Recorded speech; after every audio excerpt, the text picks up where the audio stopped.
Okay, അപ്പോൾ നമ്മൾ നോക്കുന്നത് എത്തിക്കൽ പ്രോബ്ലംസ് ഇൻ റിസർച്ച് ആണ്. എന്ന് വെച്ചാൽ നമ്മളൊരു റിസർച്ച് ചെയ്യുന്ന സമയത്ത് എന്തൊക്കെ എത്തിക്കൽ കൺസിഡറേഷൻസ് ആണ് നമ്മൾ ശ്രദ്ധിക്കുക. നമ്മൾ പ്രത്യേകിച്ച് സൈക്കോളജി, എല്ലാ റിസർച്ചിലും എത്തിക്കൽ പ്രോബ്ലംസും കൺസിഡറേഷൻസും നിർബന്ധമാണ്. പ്രത്യേകിച്ച് സൈക്കോളജിയിലൊക്കെ നമ്മൾ മനുഷ്യന്മാരെ വെച്ചിട്ടാണ് റിസർച്ചുകൾ ചെയ്യുക, അല്ലേ? ആൾക്കാരുടെ സ്വഭാവങ്ങൾ, ആൾക്കാരുടെ കാര്യങ്ങൾ, അങ്ങനെയൊക്കെയാണ് നമ്മൾ റിസർച്ചുകൾ ചെയ്യുന്നത്. സോ ഒരുപാട് എത്തിക്കൽ കൺസിഡറേഷൻസ് കൂടുതലുള്ള ഒരു ഫീൽഡാണ് സൈക്കോളജി എന്ന് പറയുന്നത്. അപ്പോൾ അത് എന്തൊക്കെയാണ് എന്നുള്ളതാണ് നമ്മളിന്ന് നോക്കാനായിട്ട് പോകുന്നത്. ആക്ച്വലി ഈ റിസർച്ച് എത്തിക്സ് എന്ന് പറയുന്ന സമയത്തേക്ക് ഇത് ആദ്യമൊന്നും നമ്മളങ്ങനെ റിസർച്ച് എത്തിക്സ് ഒന്നും നോക്കിയിട്ടല്ല ഈ കാര്യങ്ങളൊന്നും മൂവ് ചെയ്തിരുന്നത്. പക്ഷേ ഇതിൻ്റെ ഒരു ഹിസ്റ്ററി വരുന്നത് ഇങ്ങനെയാണ്. 1940s നാസി മെഡിക്കൽ എക്സ്പെരിമെൻറ്റ്സിലാണ് കുറച്ചും കൂടെ എന്തായിട്ട് വന്നത്, ഈ ഒരു റിസർച്ചിൻ്റെ എത്തിക്സ് അല്ലെങ്കിൽ ഒരു എത്തിക്കൽ റിസർച്ച് എന്ന് പറയുന്ന ഒരു ടേം കൺസിഡറേഷനിൽ വന്നത് ഈ ഒരു ടൈമിലാണ്. 1940s വന്നത്. ആക്ച്വലി നിങ്ങളുടെ സിലബസ് പ്രകാരം എത്തിക്സിൻ്റെ ഒരു ഹിസ്റ്ററി വലിയ കാര്യമായിട്ട് നോക്കാനായിട്ടില്ല. ഞാൻ ജസ്റ്റ് ഇത് കൂടെ അങ്ങ് പറയുന്നു എന്നേ ഉള്ളൂ കേട്ടോ. 1932 തൊട്ടിട്ട് 1972 വരെ ടസ്കിഗി സിഫലിസ് സ്റ്റഡീസിൽ കുറച്ചും കൂടെ എന്ത് ചെയ്തു, ഈ എത്തിക്കൽ കൺസിഡറേഷൻസ്. ആ, പറഞ്ഞോളൂ. ഹലോ, യെസ്, കേൾക്കുന്നില്ല?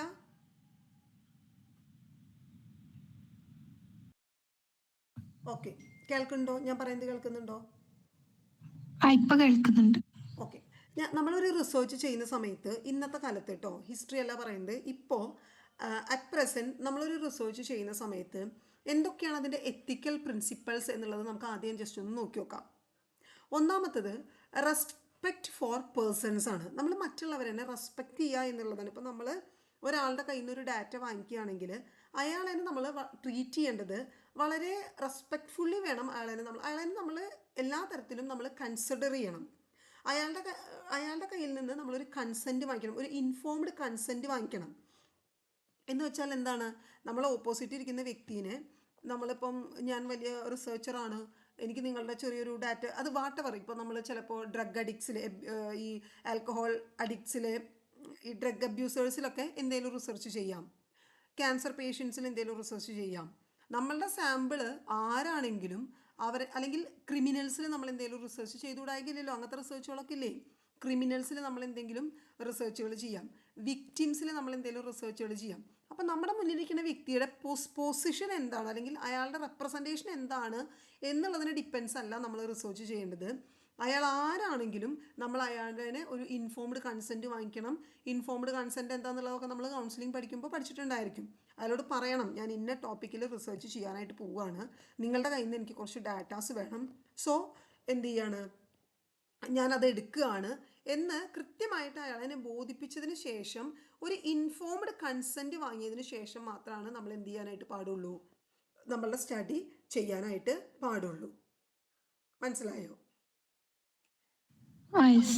ഓക്കെ, അടുത്ത് വരുന്നത് ബെനിഫിസൻസ് ആണ്.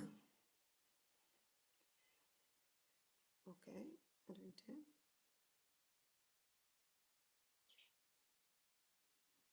ഓക്കെ, ബെനിഫിസൻസ് എന്ന് പറഞ്ഞാൽ ഒരു ഹെൽപ്പ് അല്ലെങ്കിൽ ഒരു ഉപയോഗം അല്ലെങ്കിൽ ഉപകാരം എന്നൊക്കെ ഉള്ളതിനാണ് ബെനിഫിസൻസ് എന്ന് പറയുന്നത്. സി, ഈ ഒരു നമ്മൾ റിസർച്ച് ചെയ്യുന്നത് കൊണ്ട് അതിൻ്റെ ഒരു ബെനിഫിറ്റ് എന്ന് പറയുന്നത് കുറേ ആയിരിക്കണം. നമ്മൾ റിസർച്ച് ചെയ്യുന്നതുകൊണ്ട് എന്തെങ്കിലുമൊക്കെ ഒരു ഗുണങ്ങൾ ഉണ്ടായിരിക്കും, അല്ലെങ്കിൽ എന്തെങ്കിലുമൊക്കെ ഒരു ബെനിഫിറ്റ് സൊസൈറ്റിക്കോ നമുക്കോ ഉണ്ടാവണം. വെറുതെ ഒരു റിസർച്ച് തട്ടിക്കൂട്ടി ചെയ്യുക എന്നുള്ളതല്ല. ആ റിസർച്ച് കൊണ്ട് എന്തെങ്കിലുമൊക്കെ ഒരു ഗുണം എന്തുണ്ടായിരിക്കണം, സൊസൈറ്റിക്കോ നമ്മൾക്കോ ഉണ്ടായിരിക്കണം. അതുപോലെ തന്നെ നമ്മൾ റിസർച്ച് ചെയ്യുന്ന സമയത്ത് വളരെ ടോട്ടിപ്പോട്ടൻ്റ് ആയിട്ടുള്ള, ലൈക്ക് ഇപ്പോൾ ഈ ക്രിമിനൽസ് അങ്ങനത്തെ ആൾക്കാരിലൊക്കെയാണ് റിസർച്ച് ചെയ്യുന്നത് എന്നുണ്ടെങ്കിൽ അതിൻ്റെ അപകട സാധ്യതകളൊക്കെ നമ്മൾ മുൻകൂർ ശ്രദ്ധിക്കണം. അതിലൊക്കെ വളരെ വലിയ വിലയിരുത്തലുകൾ ചെയ്തിട്ട് വേണം നമ്മൾ എന്ത് ചെയ്യാൻ വേണ്ടിയിട്ട്, റിസർച്ച് ചെയ്യാനായിട്ട് വേണ്ടിയിട്ട്. അതാണ് ബെനിഫിസൻസ് എന്നുള്ളതുകൊണ്ട് ഉദ്ദേശിക്കുന്നത്. ക്ലിയർ ആണോ?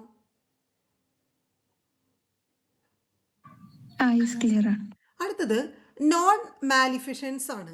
നോൺ മാലിഫിസൻസ്.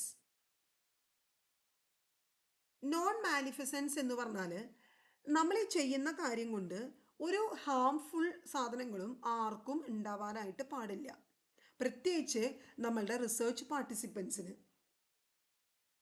ക്ലിയർ. നമ്മൾ ചെയ്യുന്ന കാര്യം കൊണ്ട് ആർക്കും പ്രത്യേകിച്ച് ബുദ്ധിമുട്ടുകളൊന്നും ഉണ്ടാവാൻ do not harm the participants. നമ്മുടെ ആൾക്കാരെ ഹാം ചെയ്യുന്ന അല്ലെങ്കിൽ എന്തെങ്കിലും അയാൾക്കൊരു പ്രശ്നം ഉണ്ടാവുന്നുണ്ടെങ്കിൽ അത് നമ്മൾ അവോയ്ഡ് ചെയ്യാനായിട്ട് ശ്രമിക്കണം. അതാണ് നോൺ മാലിഫിസൻസ് എന്ന് പറയുന്നത്. ക്ലിയർ ആണല്ലോ. അടുത്തത് Yes. ജസ്റ്റിസ് ആണ്.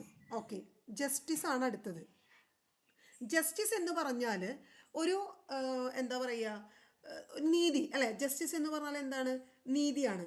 അപ്പോൾ നമ്മളുടെ ഒരു കാര്യം ചെയ്യുമ്പോൾ, നമ്മളുടെ ഒരു റിസർച്ച് ചെയ്യുന്ന സമയത്തേക്ക് ഒരു ജസ്റ്റിസ് നമുക്ക് ഉണ്ടാവണം. ഒരു fair distribution of both research burdens and benefits across populations.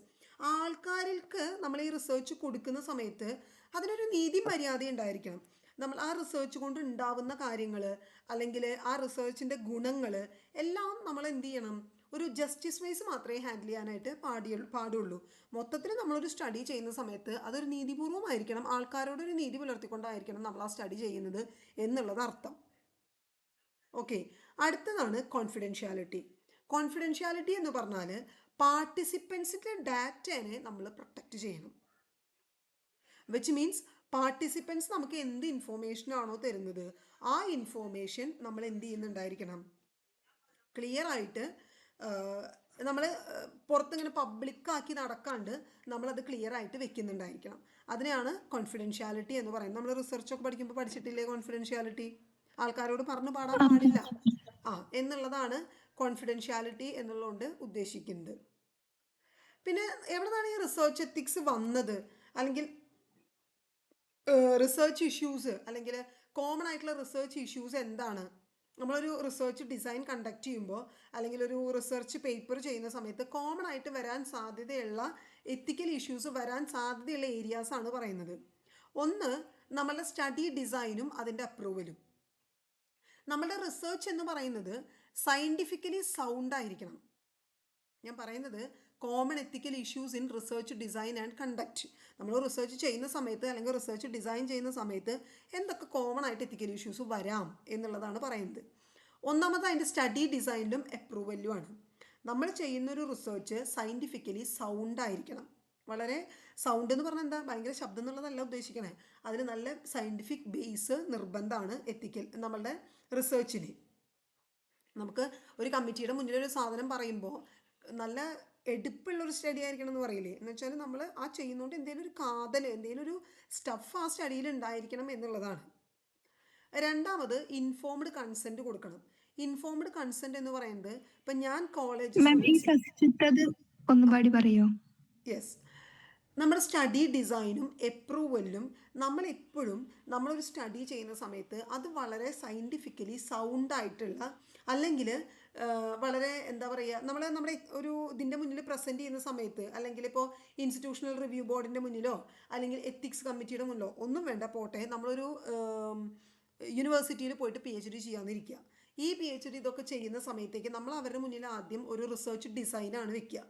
ഈ റിസർച്ച് ഡിസൈൻ എന്താണെന്ന് വെച്ചാൽ നമ്മൾ എന്താണ് ചെയ്യാൻ പോകുന്നത്, ഇന്ന കാര്യങ്ങളാണ് ഞാൻ ചെയ്യാൻ പോകുന്നത് എന്ന് ഡീറ്റെയിൽ ആയിട്ട് വെച്ചിട്ടുള്ള ഒരു റിസർച്ച് ഡിസൈനാണ് നമ്മൾ ആദ്യം പ്രസൻറ്റ് ചെയ്യുക. ഈ റിസർച്ച് ഡിസൈൻ അവർക്ക് ഇഷ്ടപ്പെട്ടാലാണ് അവരതിന് അപ്രൂവൽ തന്നിട്ട് നമുക്ക് PhD ആയിട്ട് മുന്നോട്ട് പോകാനായിട്ട് സാധിക്കുക. ഇത് PhD മാത്രമല്ല, ഗവൺമെൻറ്റിൻ്റെ പ്രൊജക്റ്റ് ആണെങ്കിലും ഒക്കെ അങ്ങനെ തന്നെ. അങ്ങനെ ഈ റിസർച്ച് ഡിസൈൻ ഇവരുടെ മുന്നിൽ പ്രസൻറ്റ് ചെയ്യുന്ന സമയത്ത് നമ്മുടെ സ്റ്റഡി എന്ന് പറയുന്നത് എങ്ങനെയായിരിക്കണം എന്നാണ് പറയുന്നത്? വളരെ ക്ലിയർ ആൻഡ് സയൻറ്റിഫിക്കലി സൗണ്ട് ആയിട്ട് വെച്ചാൽ എവിഡൻസോട് കൂടിയിട്ടുള്ളൊരു സ്റ്റഡി ആയിരിക്കണം. ഇപ്പോൾ നമ്മൾ പറയുന്നില്ലേ എന്താ പറയുക,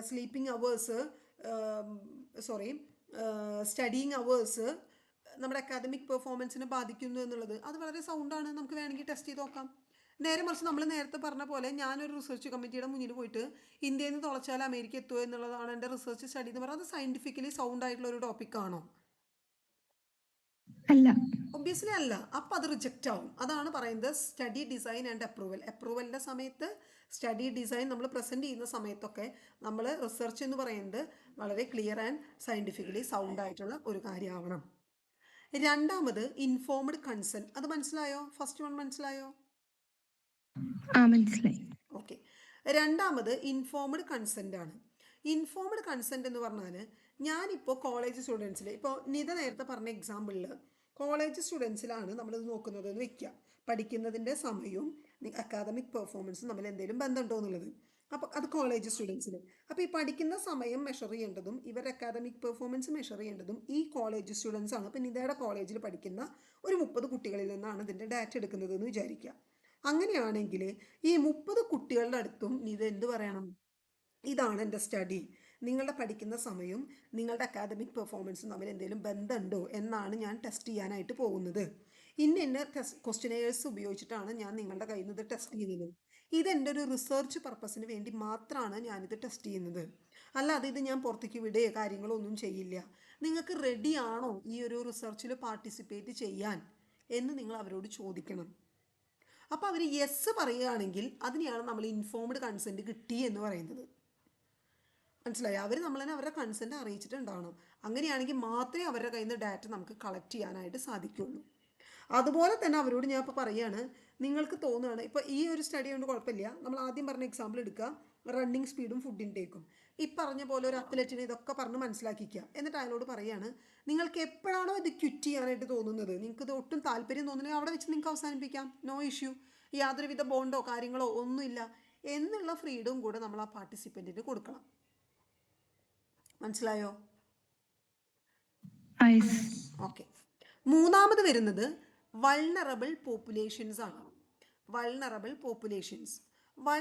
പോപ്പുലേഷൻസ് എന്ന് പറഞ്ഞാൽ നമ്മൾ കളക്ട് ചെയ്യുന്ന ഡാറ്റയിൽ ആ ഒരു പോപ്പുലേഷൻ എന്ന് പറയുന്നത് വൾണറബിൾ ആയിട്ടുള്ള ആൾക്കാരായിരിക്കണം. ഇപ്പോൾ ചിൽഡ്രൻ, പ്രിസണേഴ്സ്, മെൻ്റലി ഇല്ലായിട്ടുള്ള ആൾക്കാർ, അല്ലെങ്കിൽ ഇക്കണോമിക്കലി എന്തെങ്കിലും പ്രശ്നമുള്ള ഡിസഡ്വാൻറ്റേജ് ആയിട്ടുള്ള ആൾക്കാർ, അങ്ങനത്തെ എന്തെങ്കിലുമൊക്കെ ആൾക്കാരുണ്ടാവുമല്ലോ. അങ്ങനെ വരുന്ന സമയത്ത് അവരിന് അത് എന്താ പറയുക, അവരിൽ സ്റ്റഡി ചെയ്യുന്നതൊക്കെ നല്ല തന്നെയാണ്, അതിന് വേറെ റെസ്ട്രിക്ഷൻസ് ഒന്നും ഉണ്ടാവില്ല. പക്ഷേ അവരിൽ നമ്മളൊരു സ്റ്റഡി നടത്തുമ്പോൾ അതിന് വേണ്ട പ്രൊട്ടക്റ്റീവ് മെത്തേഡ്സ് നമ്മൾ ഉപയോഗിക്കണം. അതിന് ഏറ്റവും പെട്ടെന്ന് കണക്ട് ചെയ്യാൻ പറ്റുന്നൊരു സാധനം പ്രിസണേഴ്സാണ്. ഓടിച്ചെന്നാൽ നമുക്ക് ആ പ്രിസണേഴ്സിൻ്റെ കയ്യിൽ നിന്ന് ഡാറ്റ കളക്ട് ചെയ്യാനായിട്ട് സാധിക്കുമോ? ഇല്ല.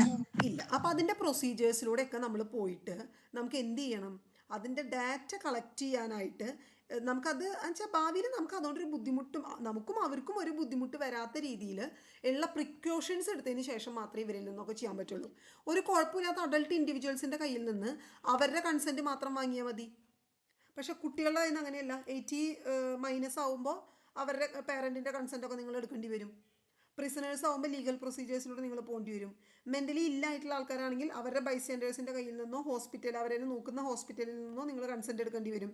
അങ്ങനെ നമ്മൾ വൾണറബിൾ ആയിട്ടുള്ള പോപ്പുലേഷൻ്റെ കയ്യിൽ നിന്നാണ് ഡാറ്റ കളക്ട് ചെയ്യുന്നതെങ്കിൽ അതിനനുസരിച്ചിട്ടുള്ള പ്രിക്കോഷൻസ് നമ്മൾ എടുത്തതിന് ശേഷമേ ചെയ്യാൻ പാടുള്ളൂ.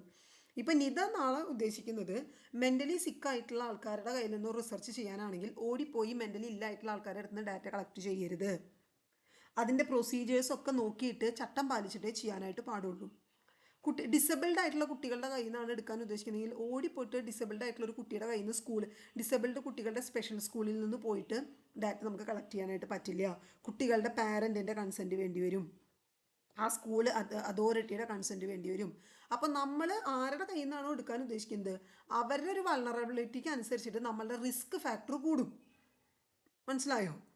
18 വയസ്സിന് താഴെയുള്ള ഒരു കുട്ടിയുടെ കയ്യിൽ നിന്ന് നമ്മൾ എന്തെങ്കിലും ഒരു ഡാറ്റ എടുത്തു, അത് അച്ഛനും അമ്മയ്ക്ക് ഇഷ്ടമായില്ലെങ്കിൽ അവർക്ക് കേസ് കൊടുക്കാം നമ്മുടെ പേരിൽ.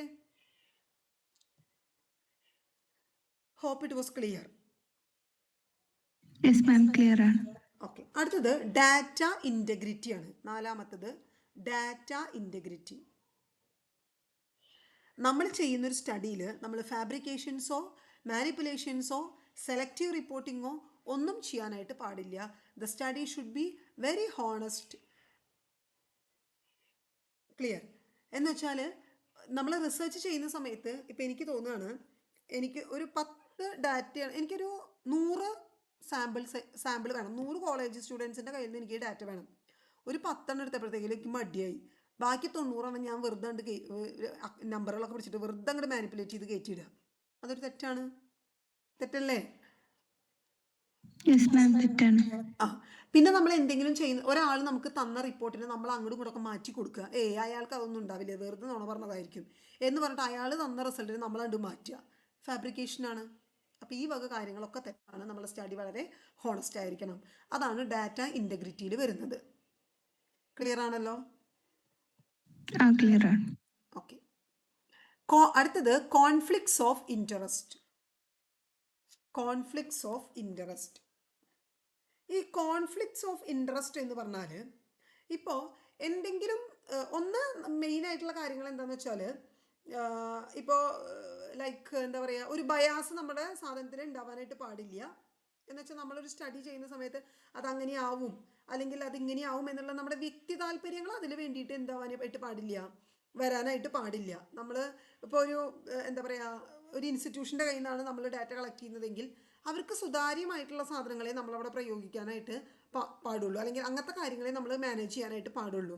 അല്ലെങ്കിൽ ഒരു ഇൻസ്റ്റിറ്റ്യൂഷന് എന്തെങ്കിലും സാമ്പത്തിക പ്രശ്നം ഉണ്ടാവുന്ന അല്ലെങ്കിൽ ഒരു പ്രൊഫഷണൽ ഇഷ്യൂ ഉണ്ടാവുന്ന രീതിയിൽ നമ്മൾ എന്ത് ചെയ്യാൻ പാടില്ല, ആ റിസർച്ചിനെ കൊണ്ടുപോകാനായിട്ട് പാടില്ല. അതാണ് കോൺഫ്ലിക്ട്സ് ഓഫ് ഇൻട്രസ്റ്റ് എന്നുള്ളതുകൊണ്ട് ഉദ്ദേശിക്കുന്നത്. അപ്പോൾ 5 കോമൺ എത്തിക്കൽ ഇഷ്യൂസ് ആണ് റിസർച്ചിൽ വരിക.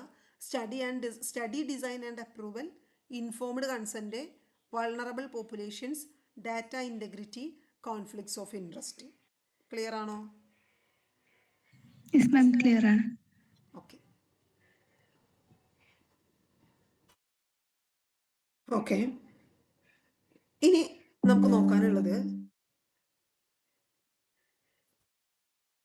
ethical dilemmas in human subject research. നമ്മൾ വെക്കുന്നത് മനുഷ്യന്മാരിലാണ് നമ്മൾ ഈ സ്റ്റഡി നടത്തുന്നത് എന്നുണ്ടെങ്കിൽ ചില സാധനങ്ങൾ നമ്മൾ പ്രത്യേകം ശ്രദ്ധിക്കണം. ഒന്നാമത് കൺസീൽമെൻറ്റ് വേഴ്സസ് ഡിസെപ്ഷനാണ്. കൺസീൽ ചെയ്യുക എന്ന് പറഞ്ഞാൽ എന്താ? കൺസീലർ, നമ്മൾ മുഖത്തിടുന്ന കൺസീലർ എന്തിനാ ഉപയോഗിക്കുക?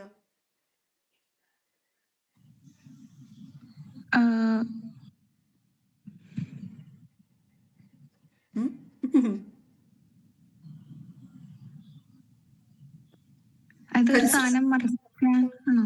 മറയ്ക്കാനായിട്ട്, നമ്മുടെ മുഖത്തുള്ള പാട് മാർക്സ് ഒക്കെ മറയ്ക്കാൻ വേണ്ടിയിട്ട് അതിൻ്റെ മുകളിലിടുന്ന സാധനമാണ് കൺസീലർ. കൺസീൽമെൻറ്റ് എന്ന് വെച്ചാൽ മറച്ചു വെക്കുകയാണ്. ഡിസെപ്ഷൻ എന്ന് പറഞ്ഞാൽ വഞ്ചിക്കുകയാണ്. അപ്പോൾ ഈ കൺസീൽമെൻറ്റ് വേഴ്സസ് ഡിസെപ്ഷൻ എന്ന് പറഞ്ഞാൽ നമ്മുടെ റിസർച്ചർ എന്തെങ്കിലും ഒരു ഇൻഫോർമേഷൻസ് നമ്മൾ വിത്ത് ഹോൾഡ് ചെയ്യുന്നുണ്ടെങ്കിൽ അല്ലെങ്കിൽ കൺസീൽ ചെയ്യുന്നുണ്ടെന്നുണ്ടെങ്കിൽ അല്ലെങ്കിൽ ആ ഒരു എന്താ പറയുക, നമ്മുടെ പാർട്ടിസിപ്പൻറ്റിനെ മിസ്ലീഡ് ചെയ്യാൻ പാകത്തിൽ ഉണ്ടെന്നുണ്ടെങ്കിൽ അത് ആ വക കാര്യങ്ങളിലൊക്കെ നമ്മൾ ഈ റിസർച്ച് ചെയ്യുന്ന സമയത്ത് വളരെയധികം ശ്രദ്ധിക്കണം. ആക്ച്വലി നമ്മൾ ചില റിസർച്ചുകളൊക്കെ ചെയ്യുമ്പോൾ ഈ ഡിസെപ്ഷൻ എന്ന് പറയുന്നത് പോസിബിളാണ്.